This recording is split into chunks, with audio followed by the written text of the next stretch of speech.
Today we're going to be discussing the importance of representing diverse family structures in children's literature. In my own field experience, I had a student who lived in foster care. I found it was incredibly difficult to find many children's texts that included characters who grew up in different family structures. This project will be focused on the conclusions drawn from research of including literature that represents varying family structures of characters in classroom instruction. Most children's books offer little variety in terms of character diversity and family types.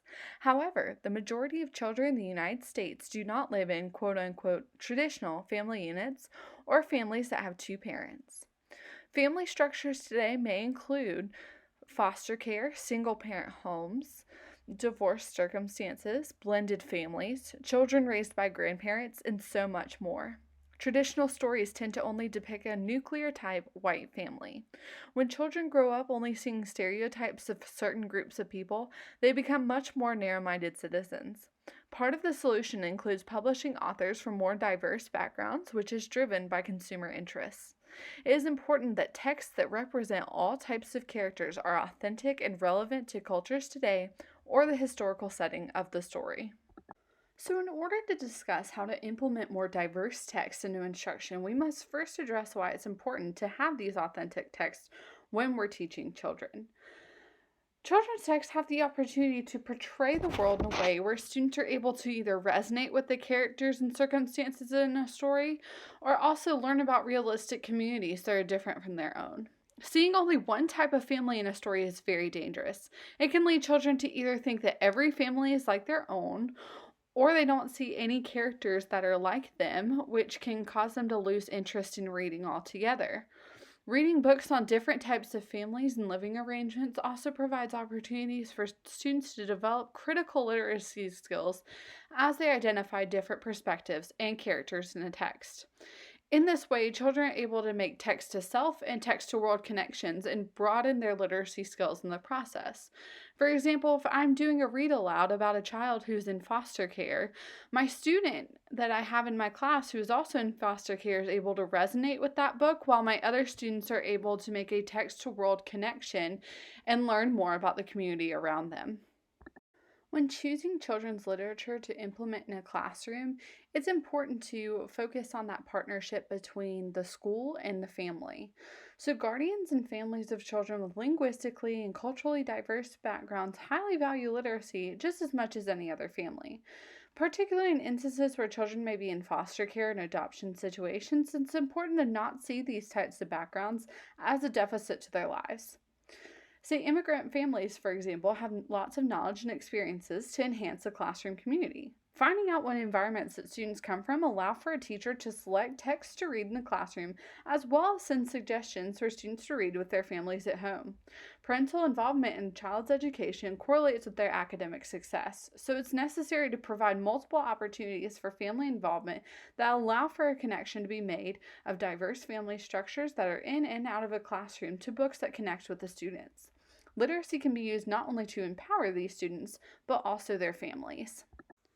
A few examples of books with more authentic family structures I was able to find through this research project include one, Just Under the Clouds, by Melissa Sarno. This book is about a homeless child who has lost her father. She must look after her sisters because her single mother must work to earn a living. The main character finds a tree of hope that is able to grow even in the worst conditions. This book would allow for not only a different family structure, but also a unique economic circumstance to be highlighted in your instruction. Some students can make a text to world connection through seeing that people in our community are living these circumstances, while some children may also be able to resonate with the character surroundings of having to take care of siblings or not having a home. I Love You Like Crazy Cakes by Rose Lewis is the story of a woman who travels to China to adopt a baby girl. It is based on the author's true experiences and shows that children who are adopted, or even in a foster family, are loved and valued just as much. The Great Gilly Hopkins by Katherine Patterson is a wonderful book to read with upper elementary grades. The main character, 11-year-old Gilly, has stayed with multiple foster families and has disliked them all.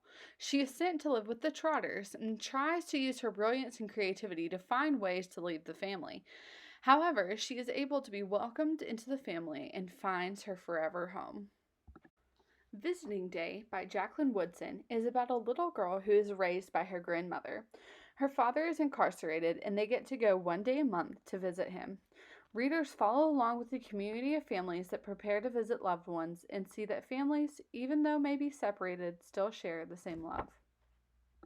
One for the Murphys by Linda Hunt is about a 12-year-old girl who grew up with her fun-loving mother in Las Vegas until she comes across an event that places her in foster care.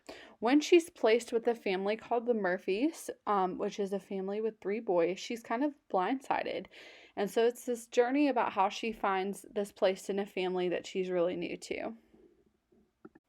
And Tango Makes Three by Justin Richardson is a great way to explain adoption to students of younger ages.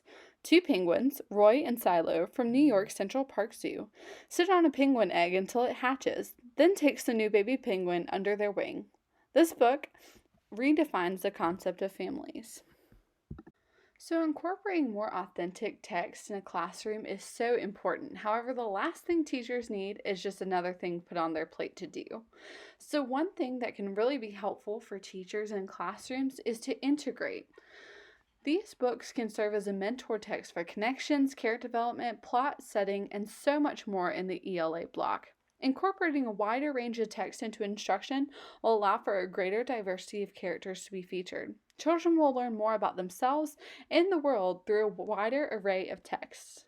In science, if the characters are animals or have specific habitats or ecosystems, it'd be a great opportunity to integrate both diverse children's literature, but also the science material that has to be covered. In social studies as well. If a book has a really specific setting, it'd be an excellent geography lesson for students to map out where those characters are. For example, in the book I Love You Like Crazy Cake, students could map the path that the mother took from the United States to China to get her daughter. There are so many opportunities to broaden the text that our students read. It's important to remember that we are not only teaching students, but developing them into citizens and leaders of our world. Thus, incorporating more family structures every day into the literature that we feature will benefit students beyond the 180 days we have them in our classroom, but for the rest of their lives as well.